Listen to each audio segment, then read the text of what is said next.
자, 이번 시간에는 지난 시간에 이어서 제65회 FAT 2급, 이번에는 이론은 설명해 드렸으니까, 실무, 수행 문제로 실기 파트 같이 해보시도록 하겠습니다.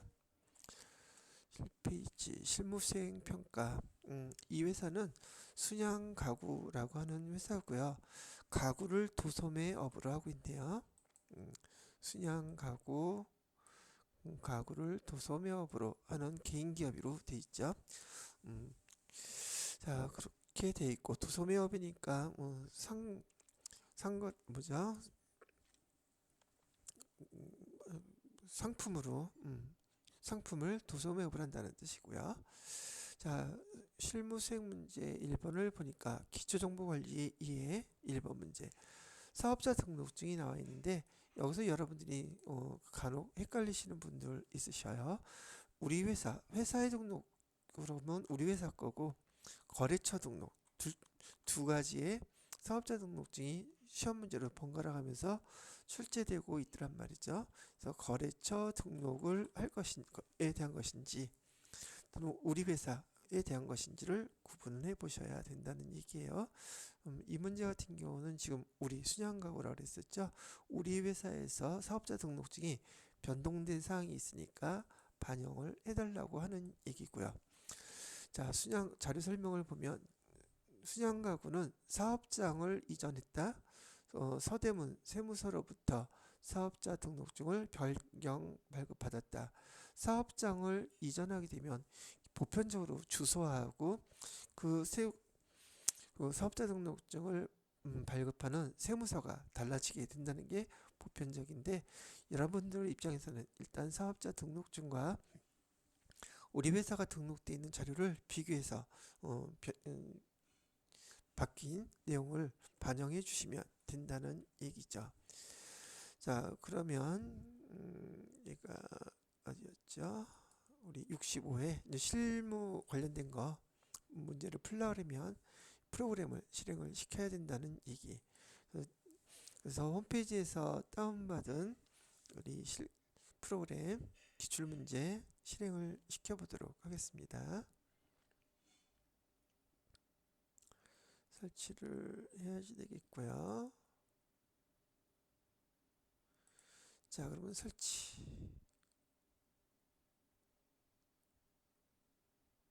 확인.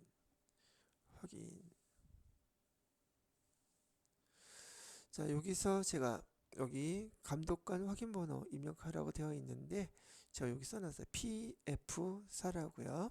그래서 P 여기다가 PF4 누르시고 시작 누르시면 됩니다. 나왔죠? 그다음에 전체 화면에서 우리 회사 거래처에서 나오게 되면 거래처를 누르셔야 되고 지금 문제는 회사니까 우리 회사 등록을 누르셔서 비교를 해보시면 된다는 얘기죠. 자, 하나씩 비교를 해볼게요. 순양가구에 대해서 사업자 등록번호는 변동사항 없고요. 그 다음에 대표자 이현진 없고요. 그 다음에 주소 주소에 보시게 되면 여기 서울시 강남구 강남대로라고 되어 있는데 서대문구로 좀 바뀌었단 말이에요. 누르셔가지고 서울특별시 여기 서대문구로 바꿔주셔야 되겠죠. 그다음에 충정로 칠길 그다음에 여기 뭐라고 되어 있냐면 29-11로 되어 있습니다. 조회 눌러보세요. 여기 뭐가 잘못됐나 보네. 7길 29-11 여기 문제를 해놓고선 여기 바꾸지를 안 하는 모양이에요.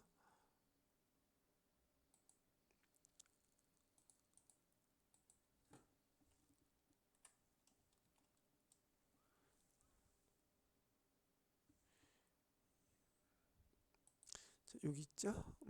그래서 서울특별시 서대문구 충정로 7길 29-11 충정로 상가 선택이 됐어요. 이거 바꿔줬고, 자, 그 다음에 업태 종목에 대해서는 도소매업도 되어 있고요. 그 다음에 여기 쭉 보시게 되면 서대문 세무서장으로 되어 있죠. 세무서 서대문으로 이렇게 바뀌어 있어요. 그 다음에 기업연월일 2월 13일 맞죠? 변동된 사항 없습니다. 자, 그래서 지금 우리가 바꾼 것은 여기 주소를 바꾸고 주소를 갖다가 변경된 주소를 선택했을 때 이렇게 우편 번호가 나오게 되면은 나머지 것들은 자동으로 주르륵 바뀌는 상황을 알 수 있어요. 자, 이렇게 해서 입력을 다 반영을 했습니다. 자, 그런 다음에 두 번째 문제로 넘어가 보도록 하겠습니다. 계정 과목 추가 및 적용 등록이라고 나와 있죠. 순양 가구는 가구협회 회원으로 가입하고 매월 납부할 회비를 계정 과목으로 등록해서 사용하려고 한다고 합니다. 850번을 선택하셔서 협회비로 수정하고 표준 재무제표용 코드와 현금 적용 적용을 등록하세요. 계정 구분 등록하는 방법은 이렇게 해서 반영해 달라고 요구를 하고 있네요. 자, 그럼 그대로 한번 따라서 계정 과목을 등록해 보도록 하겠습니다. 자, 그래서 이 계정 과목 및 적용 등록 클릭해 주시고요. 850번은 판관비죠. 800번 때 누르셔가지고 여기 850번 주르르 클릭 여기에다가 뭐라고 입력해 달라고요? 협회비라고 이렇게 협회비라고 해달래요. 그 다음에 옆에 구분은 4번 경비로 해달라고 그랬고요. 사용해야 되니까 동그라미. 그 다음에 여기 옆에 표준 코드 나와 있죠. 표준 코드는 뭘로 해달라고 그랬었냐면 058번으로 해달래요. 눌러서 여기 058번 띵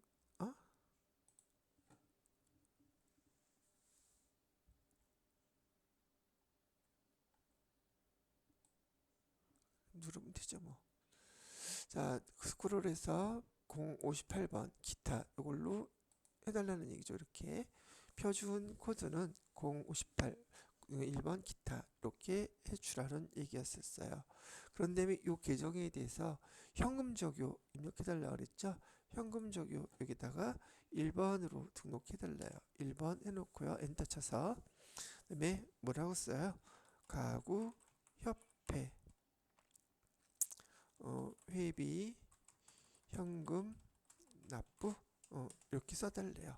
자, 이렇게 반영하게 되면 문제에서 요구했던 대로 하나하나 그대로 수정해 드린 거라고 보시면 되는 것이죠. 자, 그 다음에 2번 실무수행 거래자료 입력이라고 나와 있네요. 자, 1번 첫 번째 문제는요. 증빙에 의한 전표 입력이라고 되어 있고요. 증빙 서류를 보니까 여기 신용카드 매출 전표네요. 우선 날짜 3월 21일 날 거래이고요. 거래 금액은 20만 원이네요. 가맹점 태양문고. 자료 설명을 보아하니 사무실에서 사용할 소모품이라 그랬어요. 구입하면서 국민카드로 결제를 하고 받은 신용카드 매출 전표라고 합니다. 그리고 거래 자료를 입력하시오 돼 있고 비용 계정으로 입력을 해주세요 라고 했습니다. 그러면 여기서 사무실에서 사용할 소모품은 우리가 계정 뭐를 사용한다고 배웠냐면 여기 비용이니까 차변에다가 소모품비 이렇게 입력을 하시면 돼요. 비용 계정으로 입력해 달라고 했으니까요. 그리고 금액은 20만 원이라고 있죠. 이렇게. 그다음에 대변에 여기 신용카드로 결제했으면 카드로 결제했지 실제로 돈 지불한 것은 아니기 때문에 얘는 미지급금이라고 쓰고요. 신용카드로 결제를 해주거나 받았을 때는 거래처는 반드시 신용카드 회사여야지 돼요. 그래서 거래처는 어디냐면 국민카드죠. 국민카드에다가 우리가 지급을 할 거예요. 그래서 금액은 20만 원. 이렇게 기록하면 되는 거예요. 그런데 하나 여러분이 더 아셔야 될 것은 이렇게 사무실에 사용할 때 여기 소모품이라고 얘기를 했었으면 소모품비 이렇게 쓰면 되지만 만약에 문제에서 얘를 똑같이 소모품을 샀어요 라고 얘기했는데 얘를 자산계정으로 자산계정으로 쓰세요 이렇게 문제가 나온다면 이 소모품을 샀을 때 자산계정은 여기 소모품이에요. 이 소모품은 재고자산이거든요. 자산으로 쓰라고 했을 때는 여기를 소모품이라고 써야 되고 이렇게 비용으로 쓰라고 했으면 소모품비라고 써야 됩니다. 그래서 우리가 여기 결산 정리사항으로 배울 때 소모품 규정은 소모품비 이렇게 비용으로 쓰는 방법을 우리는 비용 처리법이라고도 불러요. 비용으로 쓰라는 걸 뭐라고 부른다? 소모품을 샀을 때 비용 처리했다 그래서 비용 처리법이라고도 부르고 반면에 자산으로 쓰라고 해서 자산으로 이렇게 처리를 하게 되면 얘를 자산 처리법 즉 샀을 때 비용으로 쓰면은 비용 처리법 자산으로 기록하면 자산 처리법 이렇게 구분을 하시면 되겠습니다. 우리는 3월 21일 날짜로 요 거래에 대한 자료를 이렇게 입력을 해주면 돼요.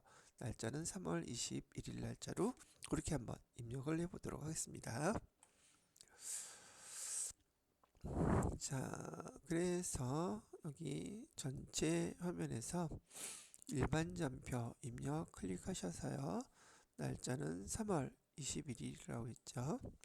21일 차변에다가 여기 소모품비 주의하셔서 800번대 걸로 소모품비 쓰시고요. 금액은 20만원. 그다음에 대변에다가는 미지급금이라고 해주시고 거래처는 여기 국민카드라고 했었죠. 국민카드로 해주시고 20만원 예, 이렇게 해달라고 요구했던 문제라고 보시면 된다는 얘기죠. 됐죠? 자, 그거 됐고요. 그 다음 문제를 보도록 합시다. 자, 2번 문제도 증빙에 의한 전표 입력. 2번 증빙은 그냥 영수증이네요. 우선 날짜부터 봐야겠죠. 날짜는 4월 11일 날짜고요. 포장 및 배송 전문 업체인 친절 퀵 서비스에 판매 상품을 배송 요청하고 당사 부담 배송비는 현금으로 지급했대요. 자, 배송비라고 얘기 나온 거 이거 지금 우리 상품을 판매하고 배송을 한 것이잖아요. 그래서 이때 써야 되는 계정은 차변에 운송비라는 계정으로 쓰시면 돼요. 운송비가 아니라 운반비죠. 운반비 계정으로 금액은 17,000원 이렇게 써주시고요. 대변에다가는 현금으로 지급했다고 그랬으니까 현금으로 17,000원 이렇게 써주시면 되죠. 근데 현금으로 지출된 금액과 비용 계정이 전체 금액이 같죠. 그래서 얘는 차변, 대변 이렇게 나누지 않고 구분해 그냥 출금 전표로 해서 처리를 하셔도 됩니다. 요 내용을 4월 11일자로 입력을 해보도록 할게요. 날짜는 여기 4월 11일 차변에 여기 그냥 제가 출금 전표로 1 이렇게 해놓으시고 여기다가 운반비 계정을 쓰시면 800번대 계정으로 금액 17,000원 이렇게 입력해 주셔도 되고 차변의 운반비 대변의 현금 이렇게 쓰셔도 상관은 없습니다. 분기만 맞으면 된다는 뜻이에요. 자, 그 다음에 세 번째 거래를 보니까 일반 거래라고 되어 있고요. 거래 내용을 보아하니 우선 날짜는 5월 9일 거래라고 되어 있죠. 여기 금액은 330만원. 자, 재벌 가구의 상품 외상 매입금 중 일부를 상품에 대한 외상 매입금이라고 그랬으니까 그냥 외상 매입금이었겠죠. 국민은행 보통예금 계좌를 통해서 지급을 했대요. 자, 그럼 이거는 외상 매입금이 벌써 있었는데 그 외상 매입금을 지금 갚은 거예요. 그래서 분개를 하시게 되면 차변에 외상 매입금을 갚았어요. 어디 거에 대해서 갚은 건가요? 재벌 가구라고 돼 있죠. 거래처는 재벌 가구에서 우리가 외상으로 사갖고 왔던 금액을 지금 보통이금 통장으로 결제를 해준 거란 말이죠. 대변에다가는 보통이금, 거래처는 국민은행 이렇게 해주시고 여기 금액은 똑같이 보통이금에서 330만원 이렇게 결제를 해준 거니까 5월 9일 날짜로 일반 전표에다가 이렇게 입력을 해주시면 되겠습니다.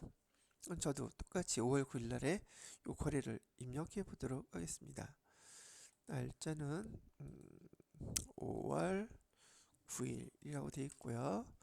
자, 차변에 외상 매입금은 재벌 거였었죠. 재벌 가구의 외상 매입금을 갚는 중이에요. 금액은 330만원. 대변에다가는 지금 우리 보통예금 통장에서 갚았죠. 보통예금은 어디 거였나? 국민은행 거였었죠. 국민은행 보통예금 계좌에서 330만원 갚았어요. 이렇게 표시를 입력을 해주시면 된다는 얘기죠. 됐죠? 자, 그 다음에는 네 번째 기타 일반 거래라고 되어 있는데 날짜는 6월 7일로 되어 있죠. 6월 7일 거래이고 주식을 매입했대요. 단기 시세 차익 목적이 단기 시세 차익 목적으로 해서 타 회사의 주식을 사게 되면 우리가 쓸 수 있는 계정은 단기 매매 증권이에요. 그래서 100주를 주당 액면 금액은 만원짜리인데 3만원에 매입했대요. 자, 단기 시세 차익 목적으로 우리가 주식을 살 때 주의하셔야 될 것은 차변에 단기 매매 증권을 지금 사는 거예요. 단기 매매 증권. 단기 매매 증권은 액면가액도 알려주고 그 다음에 이렇게 시가도 알려줘요. 여기 주당 3만원에 매입했다는 거는 만원짜리 액면가액을 갖고 있는 주식을 주당 3만원, 시가 3만원에 매입을 했다는 뜻입니다. 그러면 3만원짜리 100주를 매입했으니까 매입한 금액은 당연히 300만원어치가 되겠죠. 그래서 여기서 단기 매매 증권이라는 것은 말 그대로 단기 시세 차익을 목적으로 하기 때문에 주식의 액면가액은 소용이 없어요. 사용하지 않습니다. 단기 매매 증권은요. 목적 자체가 단기 시세 차익이 목적이기 때문에 시가로만 거래를 써주시면 돼요. 그래서 액면 금액은 신경 쓰지 마시고요. 100주 곱하기 3만원 이렇게 하게 되면 총 단기 매매 증권을 구입한 금액은 300만원이 된다는 얘기예요. 그 다음에 대변에다가는 이 금액을 보통예금 계좌에서 이체인데 그 거래 은행은 신협은행이라고 이렇게 나와 있고 똑같이 300만원 이렇게 써주시면 된다는 얘기죠. 다시 한번 단기 시세 차익을 목적으로 사는 단기 매매 증권은 여기 액면가액, 주식의 액면가액은 전혀 쓸데없는 정보예요. 근데 여러분들은 요걸 주어주면 또 헷갈리니까 시세 차익 목적이라서 여기 주당 3만원이라고 하는 요 시가로 계산하는 것이다 라는 거 기억을 해두시면 되겠습니다. 6월 7일 날짜로 이렇게 입력을 해보도록 할게요. 날짜는 6월 7일 해주시고요. 차변에다가는 단기 매매 증권 해가지고 300만원 그다음에 대변에다가는 보통예금에서 이체를 해줬죠. 여기 거래처는 신협은행이라고 있고요. 금액은 300만원 예, 이렇게 기록을 해주시면 돼요. 조금 전에 이 문제는 바로 요거 여러분들이 액면가액을 사용하는지 시가를 사용하는지 그거를 아는지 모르는지 물어본 문제라고 보시면 되겠습니다. 자, 다섯 번째 문제는 재고자산을 팔았대요. 그래서 그 재고자산을 팔았을 때, 판매했을 때 회계 처리를 여러분이 아는지를 물어보는 문제가 되겠죠.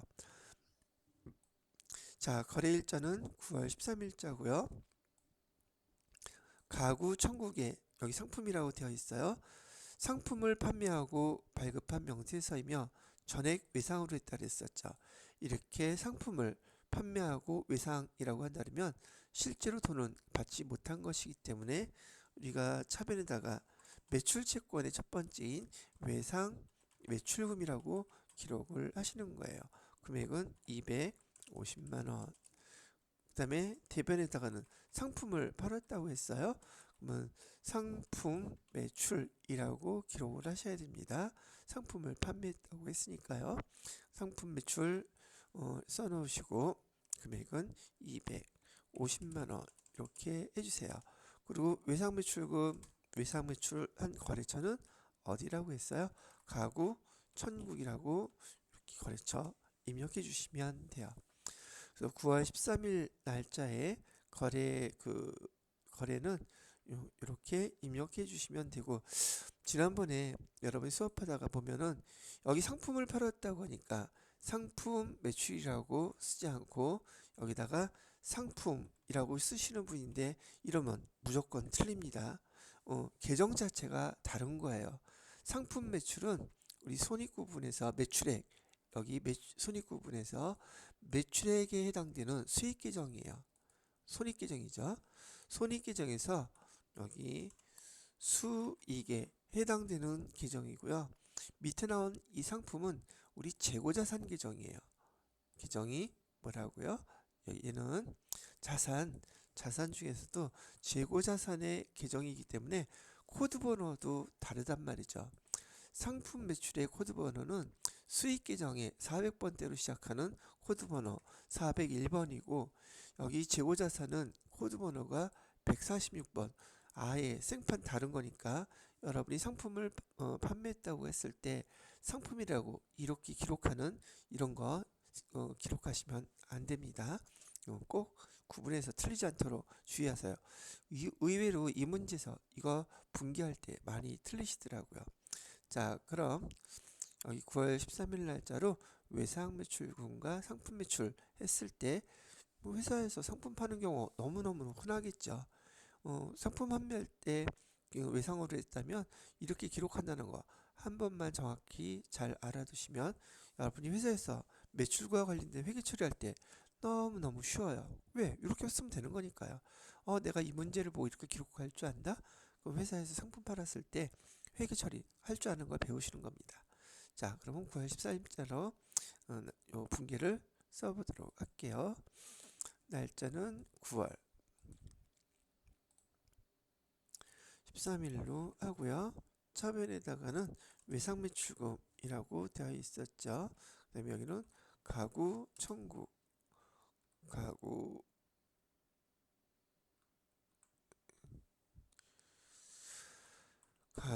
천국이라고 써주시면 되겠고요. 금액은 250만 원이라고 했어요. 자, 대변에다가는 상품이라고 쓰면 안 된다 그랬어요. 상품 매출이라고 하게 되면 402번에 1번에 상품 매출이 있죠. 이렇게 해주시고 금액은 250만 원 이렇게 써주시라고 말씀을 드리는 거죠. 되셨나요? 자, 그 다음에 6번 거래를 보니까 약속어음을 발행했대요. 자, 내용을 보면 거래가 이루어진 날짜는 여기 10월 23일이고요. 가구나라에서 상품 700만 원을 매입했대요. 이럴 때 상품을 사온 거는 상품 매출이 아니라 상품을 샀다는 것이니까 여러분이 차변에다가 당연히 상품이라고 이때는 써야겠죠. 재고자산을 사갖고 온 거니까요. 상품이라고 해서 700만 원 이렇게 쓰는 것이고, 대금은 전자어음을 발행해서 지급했대요.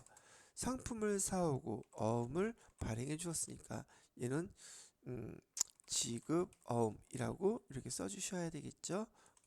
거래처는 어디서 사왔대요? 가구 나라에서 사온 거였었고 지급하는 거니까요. 그다음에 금액은 똑같이 700만 원 이렇게 기록을 해주시면 돼요. 그다음에 요 지급어음은 지급어음 현황에 반영을 해달라고 나와 있는 것이죠. 그렇게 그대로 반영을 해보도록 하겠습니다. 자, 날짜는 10월 23일 거래고요. 날짜는 10월 23일 거래로 차변에다가는 상품을 사왔을 때는 상품 이렇게 치잖아요. 여기 코드 번호가 146번이에요. 이렇게 놓고 금액은 700만원. 대변에다가는 지급어음 해놓고 거래처는 가구 나라에서 사갖고 온 거니까 700만원 이렇게 하면 거래 자료를 입력을 한 것이고요. 그 다음에 이 지급어음에 대해서 여기 커서가 지급어음에 있는 칸에가 있어야지 되지. 여기 상품에가 있으면 안 돼요. 지급어음에 클릭을 하신 다음에 F3을 클릭해 주시면 어음 현황이 이렇게 나올 겁니다. 그럼 어음 상태는 대변에 지급어음이 있기 때문에 어음을 발행하는 건 자동으로 등록이 될 것이고, 그다음에 어음 번호가 있을 거예요. 이 어음 번호는 보편적으로 어음을 우리가 은행으로부터 받아놓은 것이 있으면 등록을 해놨다면 F2를 누르시잖아요. 여기 어음 번호에서 F2 이 코드로 키로 주회를 하게 되면 등록된 어음 사용하라고 알려줬죠. 등록된 어음이 이렇게 나타나요. 이 등록된 어음 은행으로부터 벌써 받아서 이 어음 등록으로 벌써 해 놓은 겁니다. 그래서 여러분 FAT 2급에서는 어음을 발행할 때 은행으로부터 먼저 받은 어음을 등록하라는 문제보다는 이렇게 등록된 있는 어음을 사용하라고 시험 문제가 나온단 말이죠. 이 어음 번호 요 칸에 갔을 때 일단 F1을 눌러보시면 그래서 있으면 그거 확인 눌러서 사용하시면 됩니다. 나머지 것들은 다 벌써 입력이 되어 있기 때문에 손댈 필요는 없을 것이고요. 우리가 어음을 발행하는 것이기 때문에 발행하는 날짜는 10월 23일 날짜가 반영되어 있지만 여기서 어음을 발행할 때 여러분이 하나 주의하셔야 될 것은 요 만기일. 이 어음 발행하면서 만기일은 그 어음의 날짜를 보시고 그 어음의 날짜를 반영해 주셔야 된단 말이죠. 자, 어음 만기일은 언제라고 되어 있나요? 다시 한번 볼까요? 어음 지급기일 만기일은 12월 31일로 되어 있죠. 요거는 여러분이 여기다가 입력해 주셔야 된단 말이에요. 2023년 12월 31일 이렇게 입력해 주셔야 되고 지급은행은 국민은행 지점 어디라고 되어 있는 거 그대로 써주시면 된다는 얘기죠.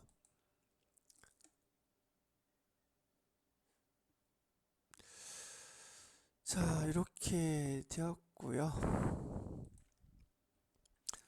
그 다음에 7번 문제를 보시게 되면 통장 사본에 의한 거래 입력이라고 나와 있어요. 날짜, 우리가 거래가 일어난 날짜는 여기 11월 22일 날짜고 여기 440만원 돈이 들어온 거네요. 문제 자료 설명을 보니까 서영전자의 상품 매출 계약금, 상품을 갖다 팔기로 하고 계약금을 받은 거예요. 어디로 받았나 봤더니 농협은행 보통예금 계좌에 440만 원이 입금이 됐단 말이죠. 이거에 대한 거래 자료를 입력하라고 하니까 우선 보통예금으로 통장이 들어왔으니까 차변에 보통예금은 증가해야겠죠. 차변에 보통예금 거래처는 농협은행 금액은 440만원 들어왔어요. 자, 그 다음에 대변에 얘 돈을 왜 받은 거예요? 상품을 판매하기로 계약금을 받은 거라 그랬죠. 그러면 돈을 미리 받은 거니까 선수금 돈 누구한테 받은 거예요? 여기 서영전자 이렇게 써주시고 금액 440만원 이렇게 기록을 해달라는 얘기랍니다. 자, 그러면 11월 22일 날짜로 보통예금으로 입금된 여기 금액 440만 원하고 상품 매출에 대한 계약금을 받은 거 선수금이라고 써야 되죠. 돈을 먼저 받은 거니까요. 어디로부터? 서영전자로부터 이렇게 기록을 해주시면 되겠습니다. 자, 날짜는 11월 그다음에 22일 해주시고요. 차변에 보통예금 은행은 농협은행이라고 되어 있었고요. 금액은 440만원. 대변에다가는 선수금이라고 그랬죠. 선수금 거래처는 서영전자로부터 받았어요. 서영전자 금액은 440만원. 네, 이렇게 써주시면 되는 겁니다. 자, 그 다음에 급여대장 거래, 기타 일반 거래로서 급여대장이 나와 있습니다. 2023년 12월 급여대장이라고 되어 있고요. 뭐 여기저기 이렇게 나와 있는데, 자, 보통예금 통장에서 급여로 565만 710원이 결제가 돼서 이체가 됐네요. 그러면 이 급여 금액은 여기 급여대장에서 당연히 이 금액이겠죠. 차인지급에. 자, 급여 대장이 이렇게 나오면 항목들이 너무 많아서 여러분들이 되게 어렵다고 생각하실 수 있어요. 근데 오히려 이거 되게 간단한 겁니다. 자, 월급을 회사에서 지급할 때 여기 급여라고 되어 있는 항목이 있죠. 과장, 대리, 물론 다 합쳐서 급여는 우리가 배웠던 비용 계정이에요. 이거는 또 급여 나갈 때 항상 똑같이 회계 처리가 되고 급여는 매달 나가는 거잖아요. 이 급여를 담당하고 있는 회계 담당 직원은 급여 대장을 보고 매번 똑같은 회계 처리를 해야 되는데 지금 이 문제를 보고 급여 대장에서 급여라고 되어 있는 모든 금액 회계 처리하는 방법을 똑같이 지금 알아두시면 개정이 되기 쉽단 말이죠. 자, 회사에서 말이에요. 직원한테 차변에 급여로 지급해야 될 총 금액은 얼마냐 하면 650만 원이래요. 뭐 부서나 뭐 이런 거 직급 나눌 필요 없습니다. 회계 처리할 때는.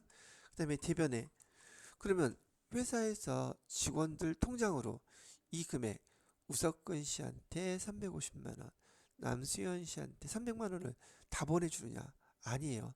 이 사람들이 납부해야 될 4대 보험료, 4대 보험과 세금을 갖다가 원천 징수를 하고 나머지 차액만 입금을 시켜줘요.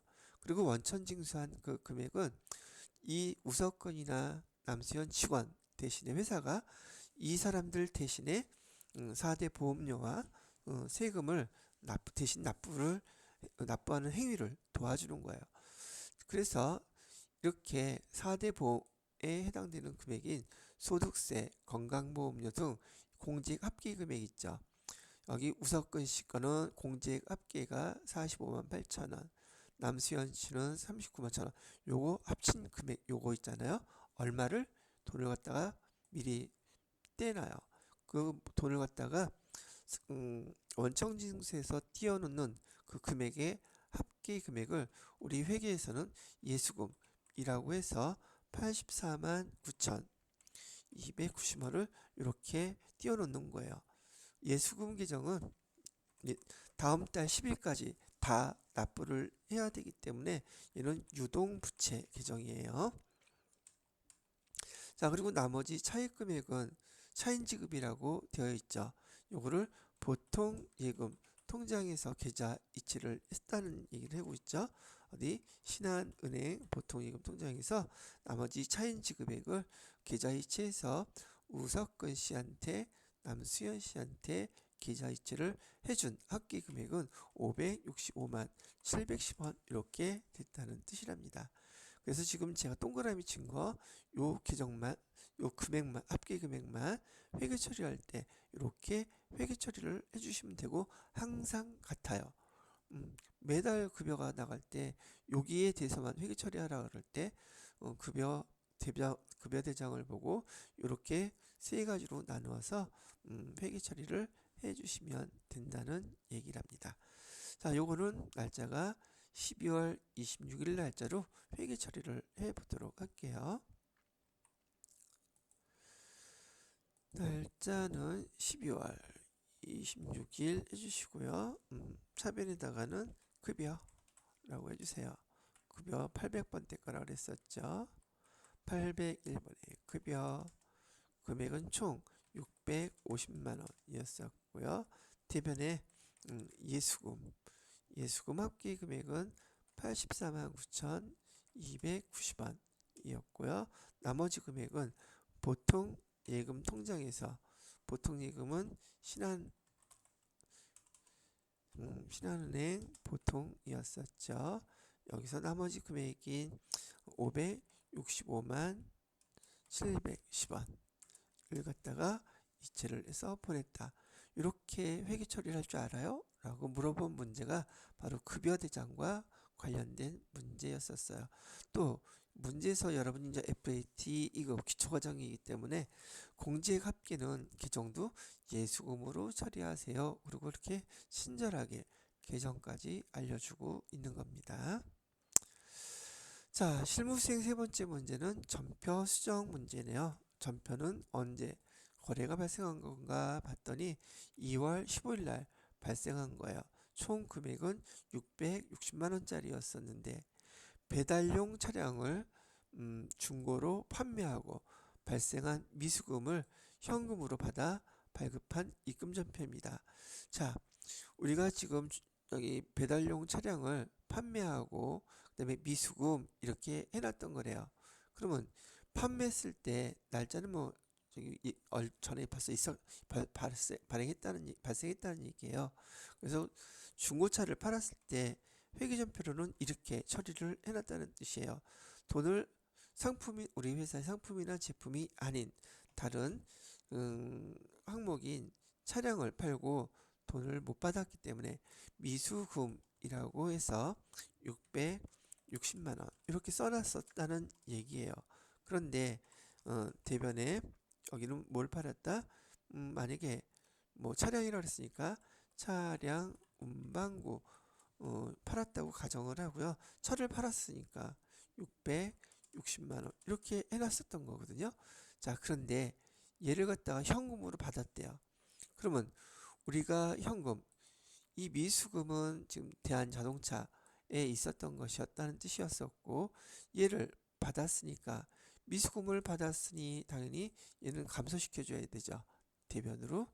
그래서 대변에다가 우리가 받을 돈으로 갖고 있었던 미수금 여기 거래처는 어디에 있어요? 대한자동차에서 금액은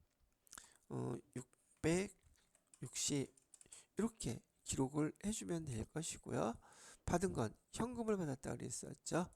현금을 받았다고 하니까 차변에다가는 현금 660 이렇게 기록을 하면 돼요. 날짜는 2월 15일 날짜로. 자, 이렇게 기록하면 되는데 2월 15일 날 전표를 조회를 해보면 이렇게 되어 있는지 아닌지 확인할 수가 있겠죠. 그래서 한번 확인을 해보도록 하겠습니다. 여기 처음에 이렇게 기록해 놨던 게 1월 13일 거래 자료에 있었대요. 그래서 1월 13일 거래 자료를 참고해서 보라고 친절하게 또 가르쳐주고 있네요.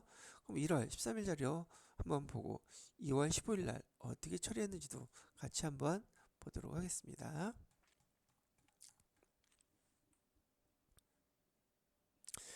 자, 일단 1월 13일 거래를 보니까 제가 말씀드렸던 대로 차변에 미수금 되어 있고 대변에 차량 운반구 되어 있죠. 바로 요 미수금 아직 돈 받지 못했다고 했던 여기 미수금 대한자동차에 대한 것을 2월 13일 날 보면 2월 13일이나 15일로 보이게 되면 왜 지금 입금 전표로 처리했네요. 차변이 현금이니까 입금됐는데 외상매출금이 아니죠. 계정 뭘로 바꿔주시라고 얘기하는 거예요. 얘가 바로 미수금이라는 계정으로 120번 이렇게 바꿔줘야지 제대로 된 붕괴가 되더란 말이죠. 요거 그래서 오류난 거 이렇게 수정해 주시면 되겠습니다. 되셨죠? 자, 그 다음에 두 번째 수정 자료를 볼까요? 해당 거래 일자는 10월 작성 일자 10월 1일, 납부 기한은 10월 20일까지라고 되어 있네요. 내용을 보니까 청구서예요. 자, 자료 설명을 보니 통신요금 납부 내역을 확인한 결과 10월 1일에 이중으로 입력돼 있음을 발견을 했대요. 회사는 작성일자로 미지급금을 계상하고 작성일자는 10월 1일 맞죠? 그 다음에 납부 기한일에 자동이체해서 지급을 하고 있다고 하는데 여러분이 수행해야 할 것은 9월분 청구서 얘를 참고하셔서 적절하게 회계 처리를 해 주세요 라고 얘기를 한 거예요. 그럼 얘는 9월분 청구서는 작성일자로 지금 여기 내역을 처리해야 된다고 얘기를 하겠죠. 회사는 작성일자로 미지급금을 계상하고 있다 그랬어요.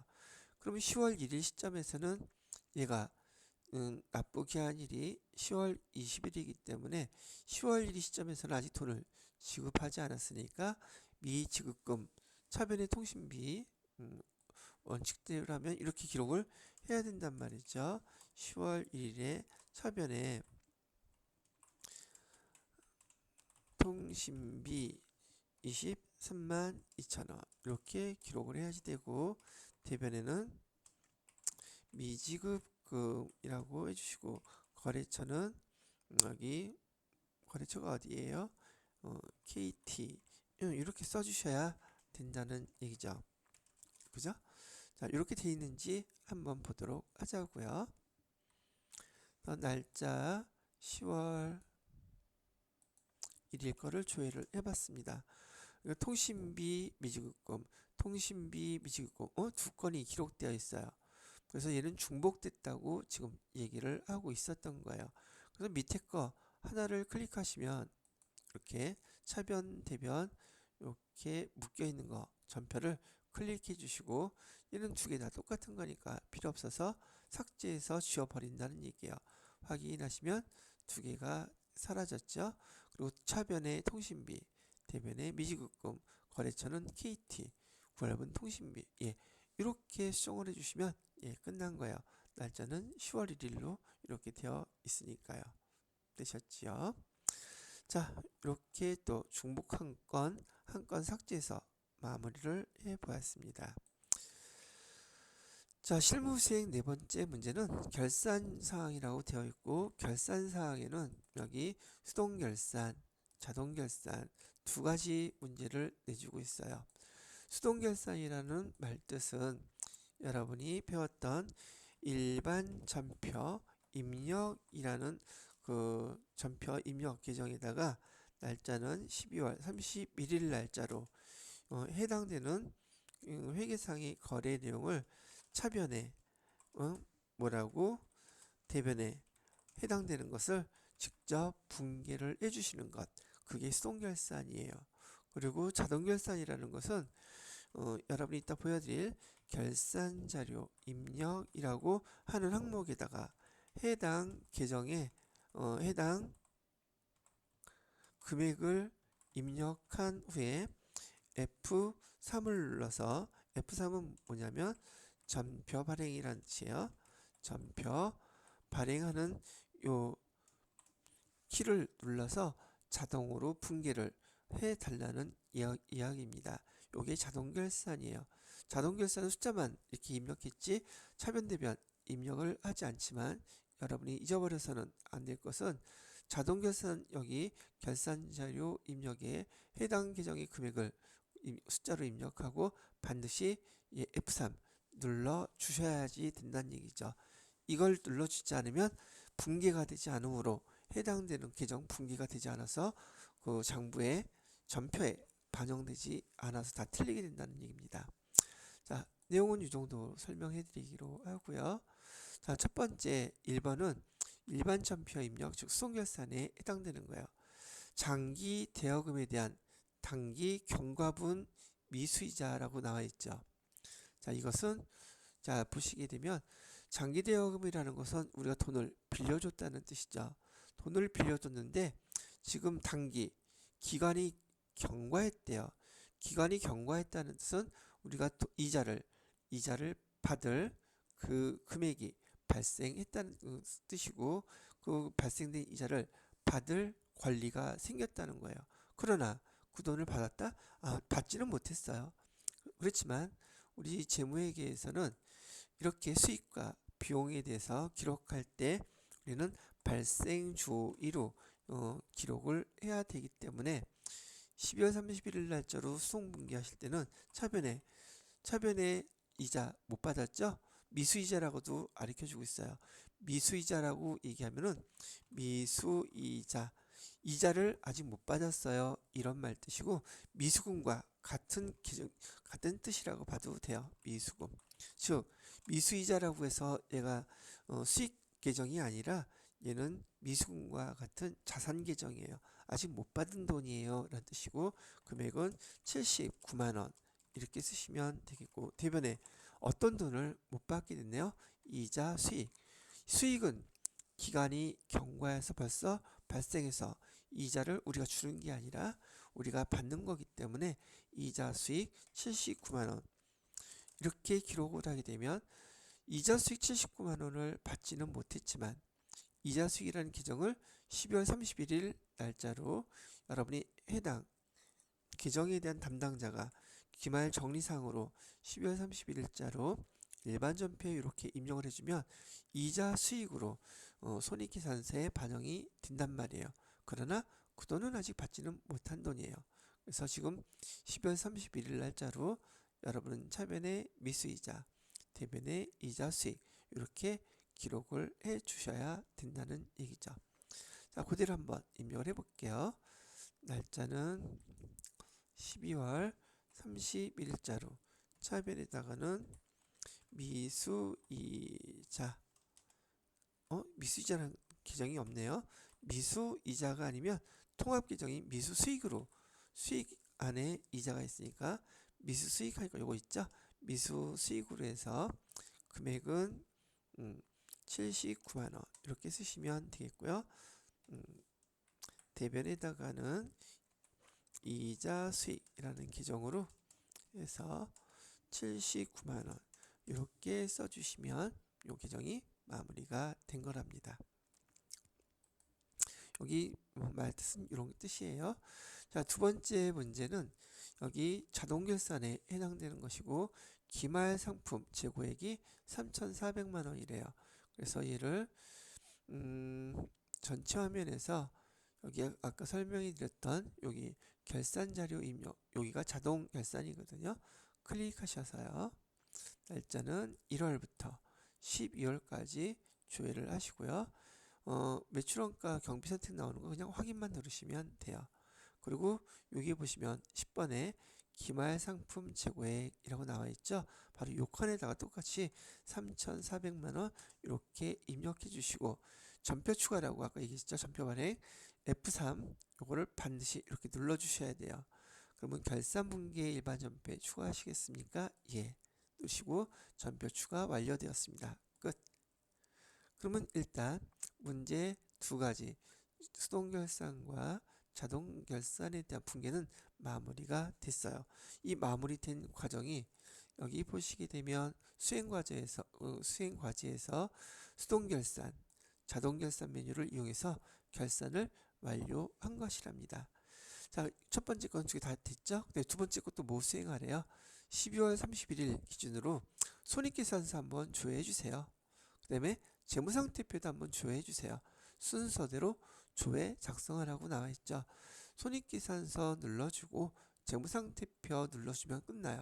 그런데 이 손익계산서 조회했을 때요. 손익계산서 조회할 때 상단부에 기능모음이라는 요 키가 있어요. 이 기능모음에서 추가를 이용해서 손익대체 분기까지 마무리 지어주세요. 그런데 이거 안 해주게 되면 이따가 시험 문제에서 질문하게 될 수익과 비용 계정 마감이 안 된 요 내용이 수익과 비용 계정을 다 마감하는 것이기 때문에 이거를 반드시 해주셔야 됩니다. 이걸 안 하게 되면 잔액이 틀려진단 말이죠. 그래서 이거 하는 거. 근데 지금 전 설명해 드릴 것을 들어보시면 되게 간단해요. 그리고 이런 기출문제 두어 번만 풀어보면 너무 쉬운 건데 안 해보면 또 몰라요. 그래서 제가 이거 그대로 보여드리도록 할게요. 자, 클릭하셔서요. 순서대로 손익계산서 조회합니다. 손익계산서는 12월 말자로 이렇게 조회를 하시고요. 기능 모음을 클릭해 보시게 되면 여기에 추가라고 되어 있잖아요. 이거 누르라는 얘기예요. 추가 누르게 되면은 전표에 21건, 27건의 데이터가 추가되었다는데 그 데이터 추가된 게 수익과 비용 계정을 다 대체해서 마감하는 상황인 거예요. 여기 확인 눌러주시면 예, 여기 기능 모음에서 추가 키 눌러서 손익 대체 분계 예 눌러서 마무리가 끝난 겁니다. 내용은 되게 간단하죠. 그렇게 눌러주시면 돼요. 그런 다음에 이렇게 오셔서 재무상태표 조회를 해보시면 되고 엔터 눌러서 이렇게 그냥 조회만 하면 끝난 상황이 되더란 말이죠. 여기까지가 지금은 실무수행 네 번째 결산까지 다 끝낸 상황이 된 것이랍니다. 자, 이렇게 입력하고 난 다음에 그 결과들에 대해서 실무수행평가 문제를 좀 물어보게 되죠. 11번 문제부터 해당되는 거 한번 확인해 보면서 답을 해보도록 하겠습니다.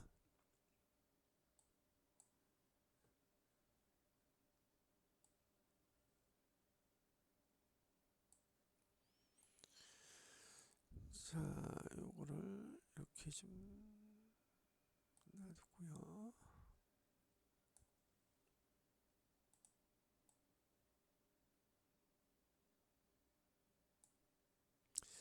자, 11번 문제죠. 평가 문제. 회사 등록 조회 해달래요. 회사 등록 조회를 해볼게요. 띵 누르시고 자, 회사 등록과 관련된 내용 중 옳지 않은 거 찾아보래요. 대표자 성명은 이현진이다. 대표자 성명 이현진 여기 되어 있네요. 두 번째 업태는 도소매업이다. 여기 업태라고 되어 있죠. 업태는 도소매업이다. 세 번째 사업장은 서울특별시 강남구에 있다. 여기 사업장 주소 있죠. 사업장 주소에 보면 서울특별시 강남구가 아니라 서대문구로 회사 이전했다고 그랬잖아요. 그러면 옳지 않은 것은 이런 이전하기 전 주소였으니까 얘가 옳지 않은 거네요. 사업장 세무서는 서대문 세무서이다. 사업장 세무서는 서대문 세무서대로 있죠. 이렇게 찾는 거예요. 자, 두 번째 문제는 계정 과목 및 정의 등록을 조회해달래요. 여기서 계정 과목 및 정의 등록 클릭하시고요. 자, 850번 아까 우리가 입력했던 거죠. 계정과 관련된 내용으로 이번에도 옳지 않은 것 좀 찾아주세요 라고 나와 있네요. 자, 그럼 이것도 그대로 한번 비교를 해보도록 하죠. 850번 계정 과목의 구분은 경비이다. 구분은 850번의 계정 과목에 여기 구분이라고 되어 있죠. 구분은 경비다. 맞죠? 두 번째 표준 재무제표 항목 표준 코드는 048 판매 수수료를 사용하고 있다. 여기 표준 코드라고 나와 있는 거 보이시나요? 아까 우리가 반영했던 문제였었죠. 048이 아니라 058에 기타라고 되어 있죠. 요거 내용 옳지 않죠. 그래서 얘가 옳지 않은 답이 되겠고요. 현금 조교는 한 개를 사용하고 있다. 여기 보시게 되면 현금 조교 있고요. 여기 지금 하나만 사용되고 있죠. 맞는 말이고요. 대체 조교는 사용하지 않고 있다. 대체 조교에서 여기 조교 내용 사용하는 거 아무것도 없죠. 예, 맞네요. 그래서 12번의 답은 2번이 옳지 않은 것이라고 택하시면 돼요. 자, 그 다음에 13번 문제를 볼게요. 13번 문제에서는 예적금 현황을 조회해 달라네요. 여기 금융자금관리에 보시게 되면 예적금 현황이라고 나와 있죠. 요거 클릭해 보시면 되겠고요. 예적금 현황에서 12월 말 현재래요. 그러면 12월 31일까지 예적금 현황을 조회해 주시면 되겠고요. 자, 여기서도 옳지 않은 거 찾아달래요. 옳지 않은 거. 국민은행. 국민은행 여기 있네요. 국민은행 잔액이 170만 1,000원 맞죠? 맞네요. 그다음에 두 번째 농협은행. 농협은행 여기 있네요. 농협은행 잔액은 3,245만 9천원. 이것도 맞죠? 그다음에 신한은행. 신한은행 보통이금계좌에 34만 9,290원. 이것도 맞네요. 신협은행에는 여기 300만 원이라고 되어 있는데 얘는 600만 원이라고 되어 있어요. 그럼 얘가 틀린 거죠. 그래서 잔액으로 옳지 않은 것은 신협은행. 요거를 선택해 주시면 되겠습니다. 자, 14번 문제는 거래처원장을 좀 조회를 해달라고 했어요. 그러면 여기 또 전체에 가서 거래처원장 클릭해서 조회를 해주시고요. 거래처원장은 5월 말 현재로, 요 날짜 잘 보셔야 돼요. 5월 말 현재로 라고 했으니까 1월 1일부터 5월 31일까지 계정 과목은 251번에 외상매입금을 조회해달라 했어요. 엔터 엔터 엔터 다 치우죠. 엔터 치고 나서 여기 외상매입금 잔액이 가장 많은 거래처 코드래요. 여기 잔액이라고 외상매입 여기요. 외상매입금 계정에서 잔액이 가장 많은 게 어떤 건가요? 요거 재벌 가구가 가장 많죠. 그리고 여기서 뭘 적어달라고 그랬어요? 거래처 코드 기입해 달래요. 거래처 코드 여기 있죠? 거래처 코드는 167 쓰면 안 돼요. 00167 다 쓰셔야 됩니다. 거래처 코드는 우리 회계 프로그램에서 5자리를 인식하기 때문에 여기에 해당되는 답을 쓸 때에도 00167이라고 쓰셔야지 167 이렇게 쓰지 말란 얘기예요. 이렇게 쓰란 얘기죠. 되셨죠? 자, 그 다음에 여기 15번 문제에서는 9월 말 현재로 질문을 했어요. 9월 30일 날짜로 여기 거래처에서 외상 매출금의 잔액이 얼마냐요? 어디? 가구천국의 외상 매출금 108 외상 매출금 누르시고요. 거래처 뭐 여기 거래처에서 가구 천국 것만 조회를 하셔도 되고 그냥 다 처음부터 끝까지 조회를 하셔서 찾으셔도 상관은 없습니다. 거래처가 엄청 많다면 거래처 코드만 입력해서 가구 천국값만 봐야겠죠. 가구 천국 여기 있죠. 자, 잔액은 얼마가 있대요? 200만 원 있어요. 그래서 여기 가구 천국의 외상 매출금 잔액은 200만 원이라고 기록해 주시면 된다는 얘기예요. 자, 그렇게 설명을 해드렸고요.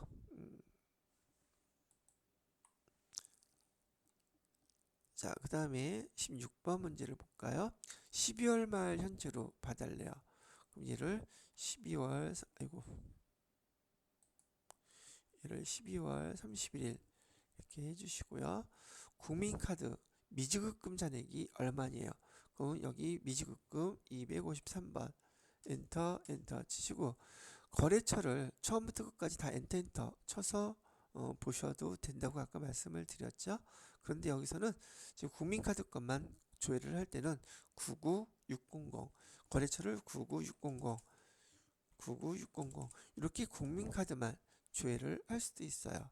국민카드에 여기 거래처 미지급금 잔액은 얼마입니까? 라고 물어봤으니까 53만 2천원이라고 답하시면 된다는 얘기예요. 자, 이렇게 하시면 되겠고요. 그 다음에 17번이요. 지급 어음 현황을 조회해달래요. 여기 어음에 대한 여기 지급 어음 현황 나와 있는 거 보이시죠? 요거 클릭해서 열어보시고요. 지급 어음 현황에서 2023년에 만기가 도래하는 지급 어음 금액 여기 만기가 도래하는 만기는 언제요? 2023년 1월 1일부터 2023년 12월 31일까지 전체를 다 조회를 해보시게 되면 만기가 도래하는 금액이라고 되어 있죠. 만기가 도래하는 금액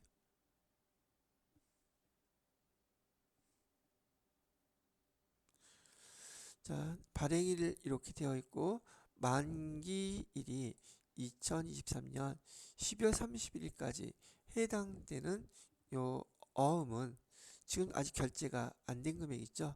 요게 만기가 다 돌아오는 금액들이에요. 만기일 며칠 날짜로 되어 있습니까? 12월 30일로 되어 있죠.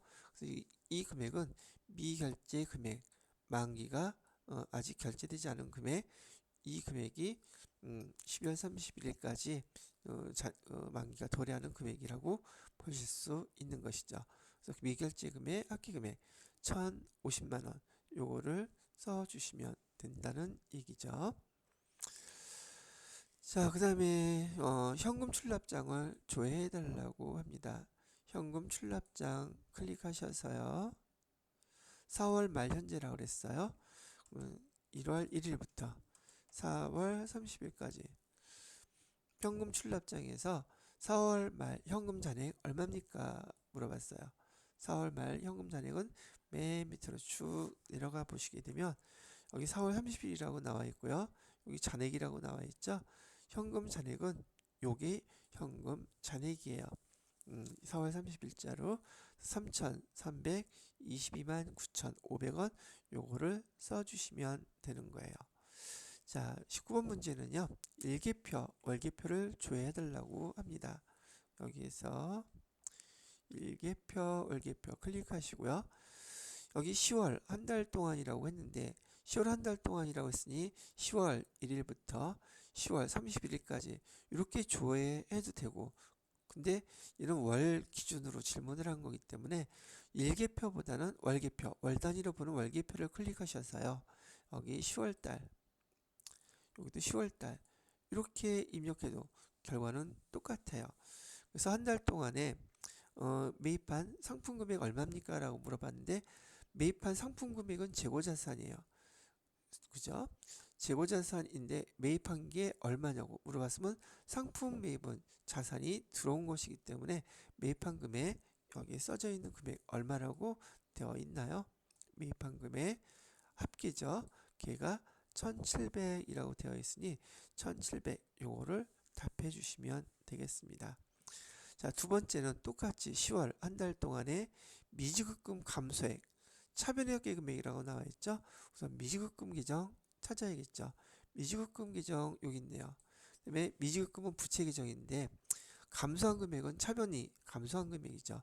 얼마가 감소했어요? 합계 금액이 46만 4천 원이 감소를 했으니 46만 4천 원 차변 금액 요거를 답해 주시면 20번에서 물어보는 답에 질문에 답이 된다는 얘기를 합니다. 이렇게 구분을 해주세요. 자, 그 다음에 21번 문제는 손익계산서를 봐달라고 합니다. 좀 닫아야겠다.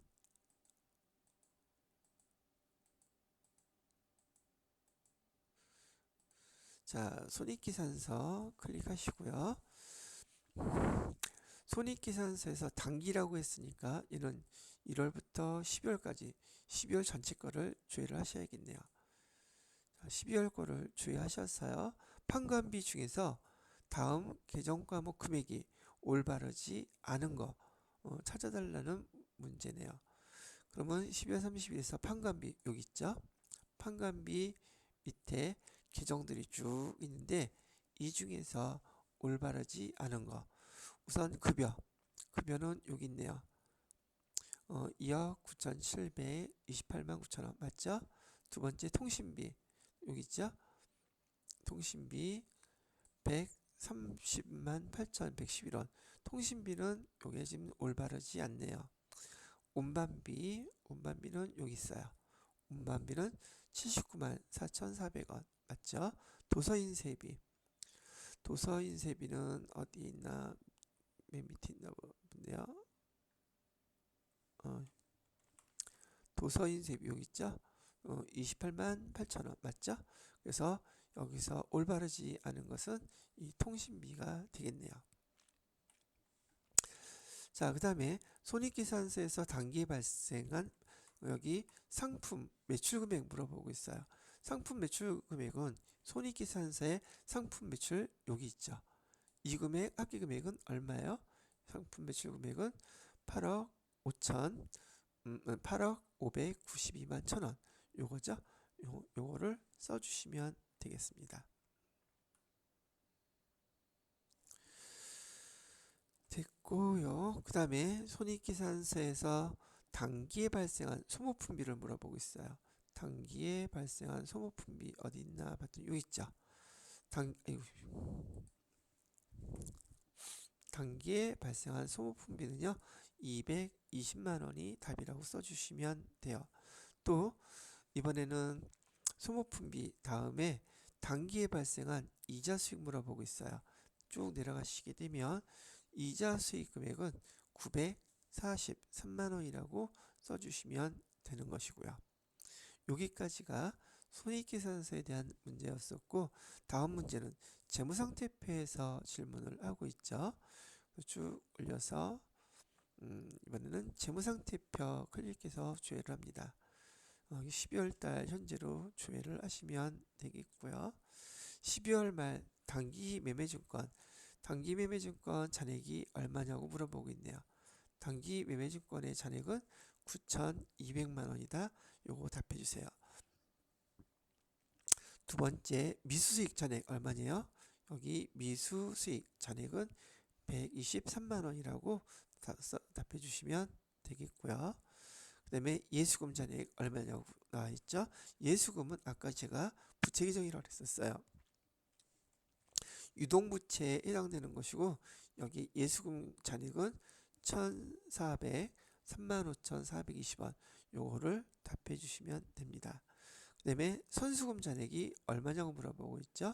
선수금은 여기 있네요. 858만 원 이렇게 답해 주시면 돼요. 마지막으로 12월 달에 자본금 얼마냐고 물어보고 있어요. 여기 자본금이라고 써 있는 거 보이시죠? 자본금은 5억 6,853만 9,270원이라고 되어 있죠. 그럼 여기 1번 얘가 답이 된다는 얘기예요. 자, 이렇게 입력한 자료에 대한 질문, 해당 사항을 30번 문제까지 한번 쭉 반영을 해 보았고요. 그 다음에 여기 회계 정보 분석 문제가 나오는데, 요거는 찾는 방법만 알고, 계산기 아무리 몰라도 요 내용들을 찾아서 계산기 누르는 방법만 아시면 답은 금방 찾을 수 있어서, 이 회계 정보 분석 문제는 절대 틀리면 안 되는 문제라고 알고 계셔야지 돼요. 여러분 레벨에서는 FAT 1급까지는요.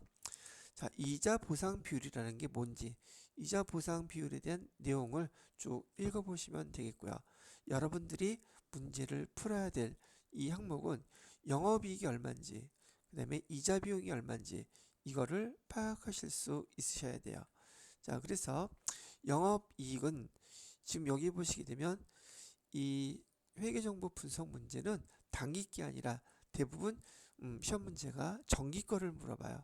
그래서 단기 걸 찾으면 안 되고 정기 영업이익을 찾아보셔야 된다는 말이에요. 그래서 정기 여기 보시게 되면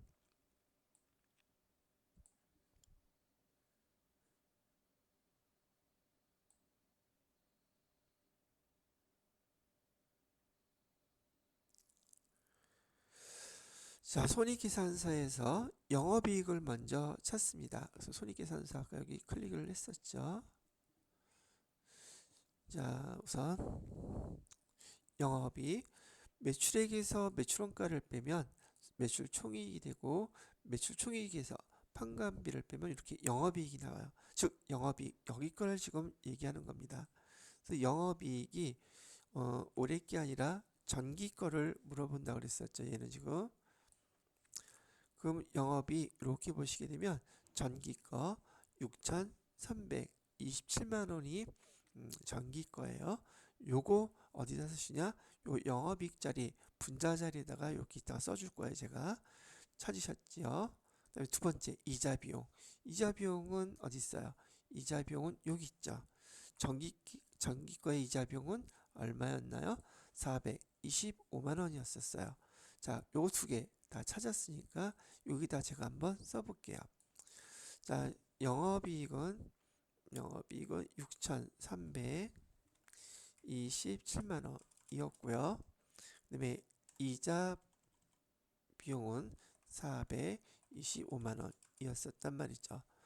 자, 여러분들은 이자 보상 비율이라는 게 금액 요거를 찾아서 계산기만 누를 줄 알면 이 문제는 금방 맞추실 수 있더란 말이죠. 그래서 자, 이렇게 기록해 놓고 난 다음에요. 여기 10만 단위로 하겠습니다. 10만 단위면 이 앞에 것만 계산기로 누르면 돼요. 여기서도 이 앞에 것만 계산기로 누르라는 거예요. 그럼 어떻게 누르냐고요? 자, 제가 말씀해 드리는 거 한번 들어두고 그렇게만 해주세요. 먼저 계산기 갖다 놓으시고요. 여기 이자 보상 비율의 이 백분율을 구할 때는 우선 계산기로 63 누르시고요. 그 다음에 여기 분자를 분모로 나눠줘야 되기 때문에 나누기 4 눌러주세요. 그런 다음에 여기 곱하기 100 이렇게 누르시게 되면 여러분 계산기에 얼마라고 나오게 되느냐면 1575 이런 식으로 나와 있어요.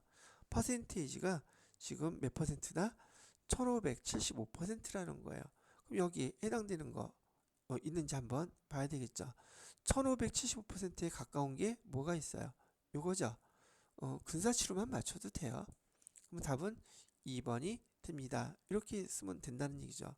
그런데 이거 왜 이렇게 금액이 작아서 차이가 좀 크게 나는데요. 원래 원칙대로 누른다면 자, 계산기 다시 한번 눌러볼게요. 자, 요거 구하라 그럴 때 계산기로 여기 6,327만 원을 누르세요. 6,327만 원 다 누르시고 그 다음에 똑같이 나누기 425만 원 누르세요. 425만 원 그 다음에 곱하기 100 누르시게 되면 정확히 얼마가 나오게 되느냐면 숫자를 전체를 다 눌렀으니까요. 1488.705 뭐 등등등 이렇게 나오고 있어요. 그럼 정확하게 답이 1488 이거죠. 그죠? 이렇게 찾는 거예요. 이 문제는 여러분이 계산기 여기 해당되는 금액을 찾아서 계산기만 누를 줄 알면 다 맞출 수 있는 문제고 여러분이 70점만 여기 넘으면 합격하는 자격증이긴 하지만 여기 해당되는 점수가 무려 두 문제 8점짜리예요. 엄청나게 큰 점수입니다. 그래서 이걸 틀리시면 안 돼요. 제가 말씀드린 거 그대로 한번 따라서 연습해 보시고 절대 틀리지 않도록 하시면 좋겠네요. 자, 두 번째 재무상태표에서 줘야 하는 문제인데요. 부채 비율이래요. 부채 비율이 뭘 뜻하는지 한번 읽어보시고요. 이 부채 비율도 똑같은 방법으로 재무상태표에서 전기 거 부채 총기에 쳤습니다. 전기 부채 총기가 얼마요? 1억 6,660이라고 되어 있죠. 이 1억 6,660이 부채 총기 요 자리에 제가 다 써놓을 거고요. 그 다음에 자본 총계라고 되어 있죠. 밑에 자본 총계라고 써 있는 요 자본 총계 금액 3억 2,470 요거를 또 이렇게 써 놓을 거예요. 그래서 부채 총계는 여기 위에다가 똑같이 한번 써볼게요. 1억 6,660 이렇게 쓰시란 얘기고요. 자본 총계는 3억 2,470 이렇게 쓰라고 말씀을 드린 거예요. 자, 그리고 계산기 눌러야 되죠. 아까 말씀드린 방법으로 우선 여기 뭐 억 단위 되면 이 앞에 것만 해도 답은 나오거든요. 우선 간단하게 우선 간략하게 계산하는 방법부터 166 나누기 166 나누기 여기 324 곱하기 여기 곱하기죠. 그 다음에 100 이렇게 해주시게 되면 여러분이 계산에 대략 나온 수치는 51.234 뭐 이렇게 쭉 나왔거든요. 51 정도 나왔어요. 여기 여기 세 개만 억 단위에서 10만 단위로 요 세 자리만 갖고 계산해도 51% 정도 나온다고 답이 나오고 있죠. 이렇게 약식으로 입력해도 백분율은 얼추 그 근사치로 답이 나오는 것이고요. 정식적으로 모든 금액을 정확히 계산하고 싶을 때는 이거 다 누르시면 돼요. 자, 이번엔 전체를 다 한번 눌러 볼게요. 우선 계산기에서 다시 1억 6,660 누르시고요. 그 다음에 나누기 여기 3억 2,400이죠. 3억 2,470 누르고 그다음에 곱하기 100 누르시게 되면 얼마가 나오느냐 하게 되면 51.308 뭐 이렇게 나와요. 뭐 앞에 것만 눌렀으나 뒤에 것만 여기 정확히 다 눌렀으나 별로 큰 차이가 없죠. 그리고 시험 문제도 100분율은 여기 약식으로만 눌러도 대략 그 수치가 어느 정도 나오는지가 계산이 되기 때문에 찾기가 쉽다는 말이죠. 이렇게 입력하고 계산기 눌러서 정확하게 답을 찾아서 높은 점수 깎아먹지 않도록 해 주셨으면 좋겠다는 얘기예요. 자, 여기까지 해서 우리 여기 65회 FAT 2급 실기 실무 수행 문제까지 여러분들하고 다 같이 풀어봤습니다. 자, 다음 시간에 또 뵙도록 할게요.